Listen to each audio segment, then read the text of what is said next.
एक तरफ है अपने नीतीश कुमार जी, बिहार के एक सुशील सीएम, जिनको अपने ठंडे दिमाग और संयमित व्यवहार के लिए जाना जाता है। ठीक वैसे ही जैसे एक भला मानस, एक भद्र लोग अपनी भद्रता, अपनी काइंडनेस के लिए जाना जाता है, तो भैया वहीं दूसरी तरफ एक ऐसा प्राणी भी है जो नीतीश कुमार जी का बीपी हाई करा सकता है, उनको गुस्सा दिला सकता है, उनको अग्रेसिव बना सकता है। ठीक उसी तरह जिस तरह एक बिल्ला चूहे को देखकर अग्रेसिव हो जाता है, उस पर वो टूट पड़ता है गुस्से में। Now you might be thinking कि सीधे साधे बंदे को भी गुस्सा दिला पाने की जिसमें अनमैच्ड काबिलियत हो, वो प्राणी कौन हो सकता है? कौन है वो प्राणी?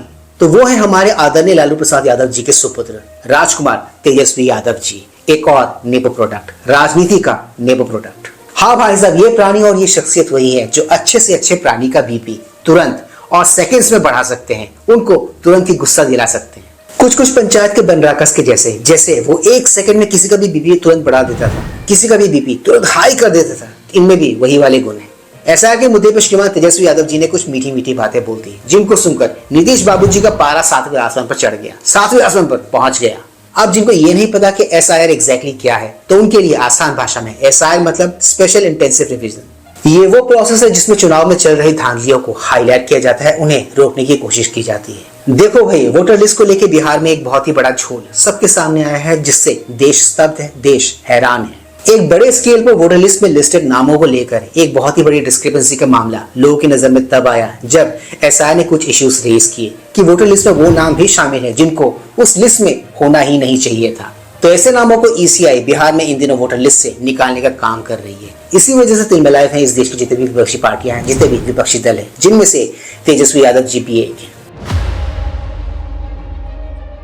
Please like, share, subscribe YouTube channel ताकि हम ऐसे कंटेंट्स बनाते रहें। ऑलराइट दोस्तों, let's go back to the topic then. Bihar में इलेक्शन होने के पहले ECI और सरकार ये मेक श्योर कर रहे हैं, ये पक्का कर रहे हैं कि चुनाव में किसी भी किस्म की किसी भी तरह की कोई भी धांधलेबाजी ना हो सके, जिसके चलते अवैध वोटर्स को वोटर लिस्ट से हटाने का एक फिल्ट्रेशन प्रोसेस इन दिनों बिहार में जोरों शोरों से चलाया जा रहा है। जिस तरह दूध का जरा छाछ भी फूक फूक कर पीता है, ठीक उसी तरह इलेक्शन कमीशन भी हर कदम अपना सोच समझ कर रख रही है इन अवैध वोटर्स को लेकर। अब अवैध वोटर्स को वोटर लिस्ट से हटाओगे तो क्या हमारे देश का विपक्ष कोई बात नहीं करेगा? वो तिमिलाएगा नहीं, वो घबराएगा नहीं? तो एग्जैक्टली वो लोग वही कर रहे हैं, वो लोग तिमिलाए हुए हैं, घबराए हुए हैं इस पूरे इंटायर मुद्दे को लेकर।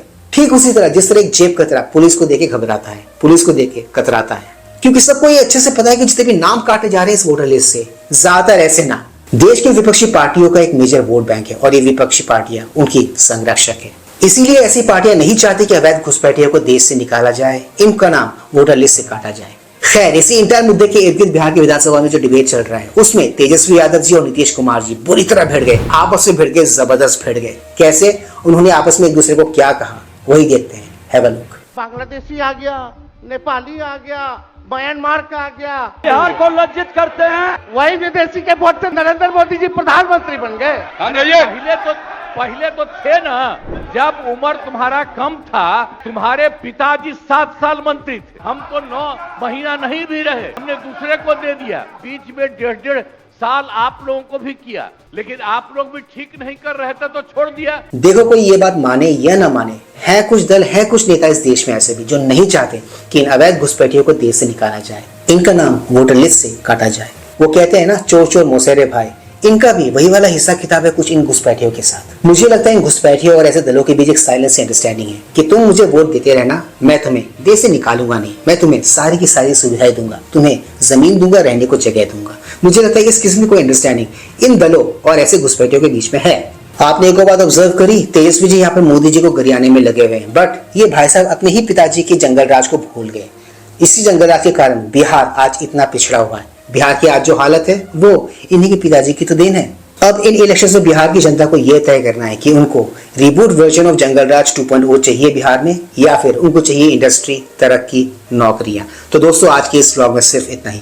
मैं मिलूंगा आप सबके साथ अपने अगले व्लॉग में। And yes, do not forget to like, share, subscribe YouTube channel. इससे हमें शक्ति मिलती है, इससे हमें ताकत मिलती है और इससे हमें मोटिवेशन मिलती है। कीप स्माइलिंग दोस्तों।